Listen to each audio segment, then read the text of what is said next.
Every college has a dormitory with a story, a room that no one talks about, a place where students are warned never to stay. At Eastbridge University, that room was 733 inches. For decades, room 733 remained locked. No maintenance requests, no assigned students. If you asked about it, the staff would change the subject. But one fall semester, a freshman named Daniel started asking questions, and the answers were unsettling. Daniel learned that students who had stayed in 733 never lasted the semester. Some transferred out without notice, others dropped out altogether, and one was never found. Determined to prove the rumors wrong, Daniel did what no one else dared to do. He picked the lock and stepped inside. The air inside was freezing. The furniture was untouched, but the walls were covered in scratches, deep, jagged lines, as if someone had been clawing to get out. Then he saw it. A message carved into the wooden headboard, "Don't stay past 3 a.m." Then the tapping started, soft at first, then louder, closer. He turned to the closet. Nothing. The bathroom, empty. But the mirror was fogging over, as if someone was breathing just behind him. Daniel stumbled backward as the lights cut out. His phone flickered, and then the door slammed shut on its own. Security found him outside the next morning, trembling, unable to explain how he got out. The room was locked from the inside. No one had a key. The university refused to comment on what happened that night. Room 733 was sealed again. But weeks later, Daniel found something in his pocket, his dorm key, warped and burned at the edges. No one has stepped inside that room since, and no one ever should.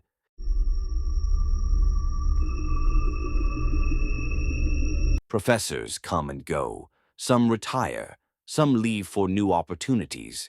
But at Holloway University, one professor didn't leave. He disappeared. Dr. Jonathan Grayson had been teaching philosophy for over 30 years. He was strict but respected. Never missed a class, never showed up late.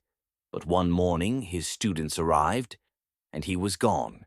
His office was locked, his car was still in the faculty lot, and his last lecture unfinished. Campus records showed no resignation letter, no retirement notice. It was as if he had been erased overnight. But one student, Emily Carter, refused to accept that. She started digging through his old office, searching for anything, emails, notes, a clue. And then she found it, a stack of papers on his desk, untouched since the day he vanished. The top page had one sentence, circled over and over again. "They're watching. They always have." The classroom where Dr. Grayson had taught for years was supposed to be empty that night. But when Emily walked past, she heard something inside, the sound of chalk moving. The door was locked, but inside the blackboard was covered in writing. A single phrase, repeated dozens of times in shaky, frantic handwriting. "I finally see them."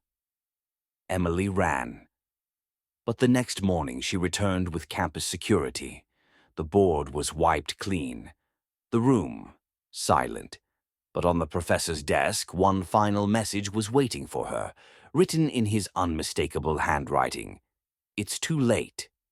She tried to explain what happened, but no one believed her. The official report ruled it as an unexplained absence.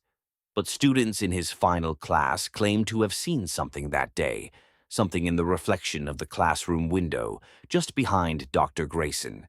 A shape, tall and unmoving, watching. To this day, his office remains untouched. The school refuses to discuss his disappearance. And every semester, students report hearing faint chalk scratching in the empty classroom where he once taught. Was Dr. Grayson's disappearance an accident, or something far worse? Let us know what you think in the comments.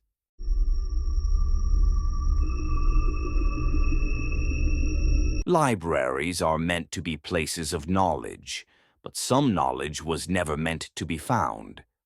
At Blackwood University, the library is massive, 4 floors, thousands of books.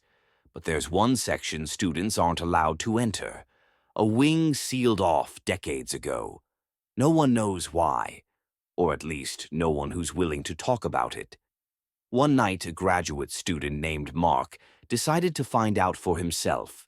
It was just an old library, right? But what he found behind that door was something no one should ever see. The lock was broken, as if someone or something had forced their way in before. Inside, the shelves were different.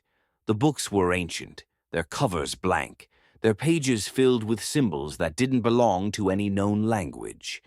And then he noticed it. A book left open on a wooden table, its pages shifting as if unseen hands were flipping through them. Mark stepped closer, trying to read the text, but the letters seemed to move, changing shape before his eyes. His vision blurred. A sharp pain shot through his head, and then the whispers stopped. The room went silent, and the door slammed shut. The temperature dropped. Mark's breath turned visible in the air. He turned, ready to run, only to see a figure standing between the shelves, a shadow watching him. The lights cut out, and in the darkness, something breathed right next to him. The next thing he knew, he was outside the library, his head pounding, his hands shaking. But the worst part, he was holding something, a book, one he had never seen before, and no matter how many times he tried to get rid of it, it always found its way back. Campus security denied the existence of the restricted section. The library staff refused to answer questions, and Mark? He dropped out a month later. No explanation, no goodbyes. To this day, the restricted section remains off-limits, but students still report hearing whispers from behind the locked doors, and sometimes the doors are found open.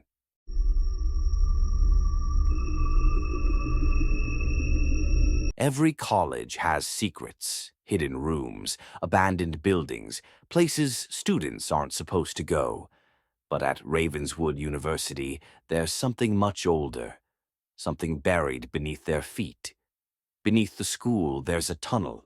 It was built decades ago. No one knows exactly when. Officially, it was sealed off years ago. But some students, they know better. One night, a group of students decided to prove the rumors wrong. They found an entrance, an old maintenance door hidden behind the chemistry lab. The lock was broken, as if someone, or something, had used it recently. The air was thick, heavy. The deeper they went, the colder it got. Then they saw it, carvings on the walls, names, dozens of them scratched into the brick. Some had dates beside them, but the most recent ones stopped in 1976. Then someone screamed. A guy named Daniel had been walking ahead, but when they turned the corner, he was gone. They searched for hours, calling his name, running through endless corridors that seemed to twist and turn in ways that didn't make sense. Eventually, they found their way back. But Daniel was never found. Campus police searched for days. No trace of him, no footprints, no clues. But a week later, his roommate found something. A voicemail from Daniel's phone, left at exactly 3:14 a.m. His phone was never recovered. And the university? They shut down the entrance, poured concrete over it, erased it from the campus maps. But students still whisper about the tunnels, and every now and then, someone swears they hear footsteps beneath the floor late at night. The university denies everything, but Daniel's name? It was found scratched into the tunnel wall months after he disappeared, and no one knows who put it there. Would you take that walk? Let us know in the comments.